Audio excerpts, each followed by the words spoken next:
Through faith we understand that the world things fell apart. Amen. And then the Lord used these words to pull the head. You have been grafted into Christ. You belong to Christ. Have your own atmosphere. And remember that you that dwell in Christ is to you this atmosphere.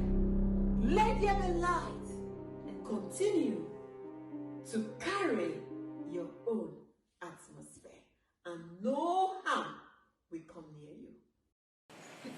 If you are part of that, a part of the body of Christ, that the news and the excitement of the evil that is happening in the church, you are part of the distributors. You need to change now.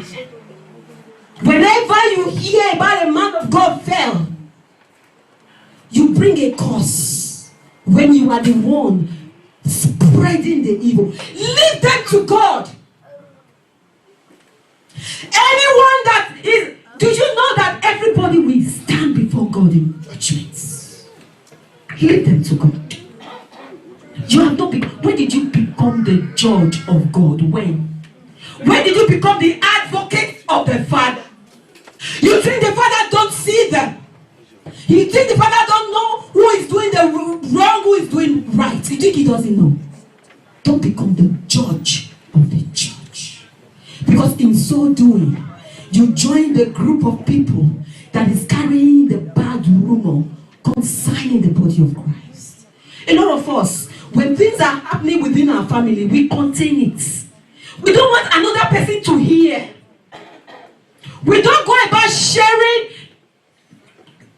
things concerning us. We say we don't want to wash our dirty linen in the public. Is that not the word they use? How come you are so quick to wash the dirty linen of the Lord as it is in the public? David was a very passionate man. He said to the children of Israel, you are rejoicing over the death of Saul. Why?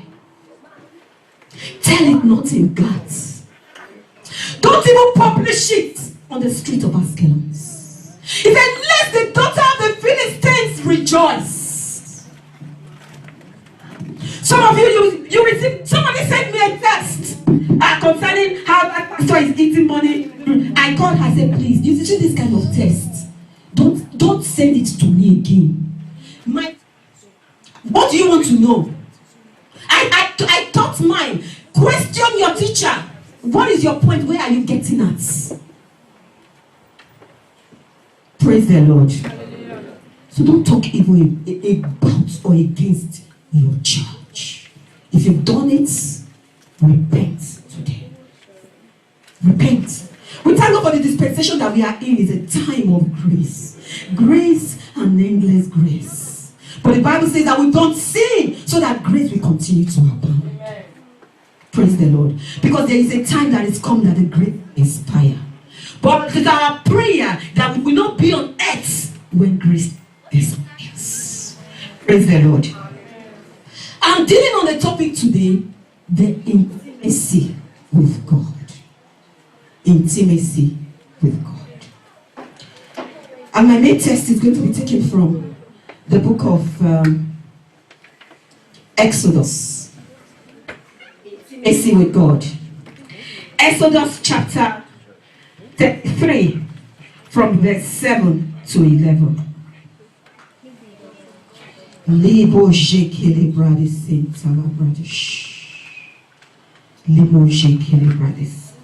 He said, now, before I go right into the message, I want to talk about two forms of blessings. You know, like I said to us last week, don't become like a woman that is marrying a man because of his money. Many children of God are like that. You come to God because of blessings. You are serving God so that he might bless me. Conditional. Moses said to Pharaoh, let my people go so that they might what? Worship me. Your number one reason for being a Christian is to worship God. When any other thing begins to take its place, you have misplaced your spiritual priorities. Worship is your number one goal. But the good thing is, the good news is, as you stand in your place of worship, he says, seek ye first the kingdom of God and his righteousness, and every other thing will follow. You will find that you no longer need to pray concerning so many things, because they are just naturally gravitating towards you. Praise the Lord. Because your primary objective is worship. All I just want to do, Lord, is to worship you. I was created to worship you. Praise the Lord. Hallelujah. So there are two forms of blessings. You know, we are going to be talking about intimacy with God. You know, there are blessings in the Bible that I have seen, that the Bible just arrogated a gift to them. Just said, this kind of blessing is a gift. It's a gift because you don't need to do anything to have it. Praise the Lord. The Lord gives it to you out of his mercy. Just like the gift of eternal life. There is nothing you can do to deserve the sacrifice of Christ. There is nothing. You did not deserve. You said, while we were yet sinners, Christ died for us. You were still a sinner. It is not like, oh, why will you, at your good state, at the best point of your life, that is when Christ will die. No. While you were still a sinner. That was when he died for you. So the eternal life that we are looking up to today is a gift. But there are some other blessings in the Bible. They are not gifts. The Bible identifies them as rewards. Do you know what a reward is? When it is a reward, it means that there is an action from you that warranted the reward. Praise the Lord. Hallelujah. You know, I have here Colossians 3 verse 20 to 24. It said, whatever you do, work at it with all of your hearts. Anyone that works diligently with his hands as working for the Lord. You are working in an office. Do it like you are doing it for God. You will not know that when you are busy, diligent, serving that your boss in the office, you don't know that God is training you. That one is a reward. Because you are busy seeking. He says, seek me. Seek the Lord with all your heart. As you are busy seeking him, then you find him. The one that just sat and said, I'm born again. I've been born again since 25 years. You know, just like this, I'm here where I am. That person is not getting more progression in life because that one did not seek the Lord. Praise the Lord. The one who sought was rewarded. That is a reward. It doesn't come on everyone. Praise the Lord. Hallelujah. Yesterday night, in the evening of it, you know, I quickly remember there's one man. They usually is a part of the team that come to our office to carry out some handiwork. You know, in the evening, I remembered him. I said, "Oh, I have been meaning to invite him to church. The Spirit of the Lord has been prompting me to invite him." So when I remembered, it was about 8 p.m. I quickly called him. So when I called him, I said, I have been meaning to invite you. As I was talking to him, the Lord began to tell me about him. He said he is disturbed concerning many things. He said he has internal problems that is taking away his peace. And the Lord began to minister. I was talking with him on phone, but I was hearing these things. So by experience, and I've learned, as you are receiving them, you are giving them out. Then as he was talking, I said, you have so many issues. They are internal issues that are disturbing you and it's taking your peace. He paused. I said, is that true? He said, yes, there are. He said that one, God can never do it. Praise the Lord. He said that one, that peace. He said that one can never come. I will be like this and I will die like this. I said, why? He said, because my grandmom was a very religious woman. But she died with her problems. So how religious was she? That's this way I talk about two believers. One is a believer just there waiting and not seeking. And another one is saying, no, Lord, this needs to change. And he's busy seeking and pushing and knocking. Like the man that went to his friend at the middle of the night and kept knocking. The friend was in his bed sleeping with his wife and children. I said, no, don't disturb me. He said, no, I cannot go back home. I need this thing. When he kept persisting and the man got tired, I need my sleep. He got up. I said, what did you say you want? 2 bags of rice. I will give you 4 so that you don't come back again. Take. Get to him. Go. He got what he wanted. For him, it is a reward. Praise the Lord.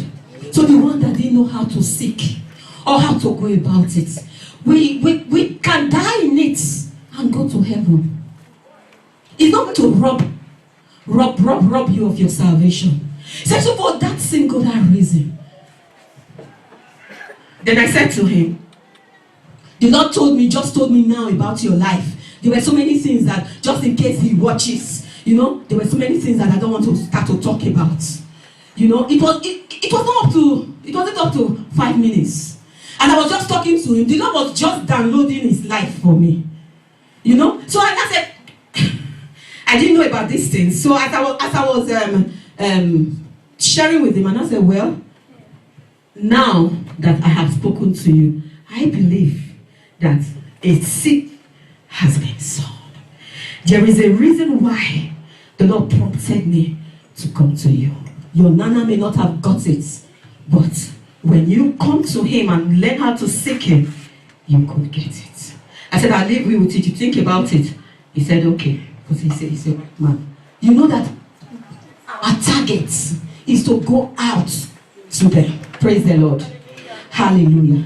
So I haven't talked about that. Now we are going to a place of intimacy. There's a level you get to in the spirit. It does not just come on you. It does not just come on you. Pastor Stephen can even tell you, throughout the whole of yesterday, Saturday, throughout the whole of it, I thank God that I have a very supportive husband, and I thank God that the children are growing up. Throughout the whole of it, there was communing with the Lord. One thing about me is, whatever I do, I better not just do it than to do it halfway. It's a seed planted inside me. Praise the Lord. So this ministry that you see, you will see it because the Lord has called this ministry for a purpose. Hallelujah. Amen. So the intimacy with God, it doesn't just come. You're going to have to desire it. You have to get closer to him. You have to, because it's the person that gets close to the Lord that gets to know him as a person. Christianity without a relationship with the Father is not Christianity. In Numbers chapter 33, verse 7 to 11, it said, now Moses used to take his own tents. Exodus 33, from verse 7 to 11. I'm using the Amplified version. Amplified version. Now Moses used to take his own tent and pitch it outside the camp. We all know the story of the famous story of the children of Israel, how they went through the wilderness. When they get to a spot in the wilderness, they will make their camp there. Everyone will bring their tents and they will make a small village. Praise the Lord. But Moses was a man that knew how to seek God. Moses would take his own tents. At this age, Moses was already an old man. And turtle and walk outside the camp. He's going to go and look for a separate place that he can be alone with God. At the middle of the night, he will walk and maybe turtle and just go, leave the camp and go. It's amplified. It said, now Moses used to take his own tent and pitch it outside the camp, far off from the camp. I'm using the AMPC version. Far off. Not even close back. And he was not afraid of wild beasts. He was not afraid. He was not afraid of wild beasts. How many of us, children of God, are afraid of coronavirus today? I went to a place on Saturday. They were all on shield and ear muffs and all of that, face and all of that. And then they were like, Pastor Lauren, we know you. I said, that thing knows the Holy Spirit. Do you know? It's a mindset. I said, do you know that thing? That corona, he knows the Holy Spirit. You know, for me, I am a carrier of God. When I contact anything, God the Father, God the Son, God the Holy Spirit, all of us, we have the coronavirus. Praise the Lord. Is that ever possible? No. It's not.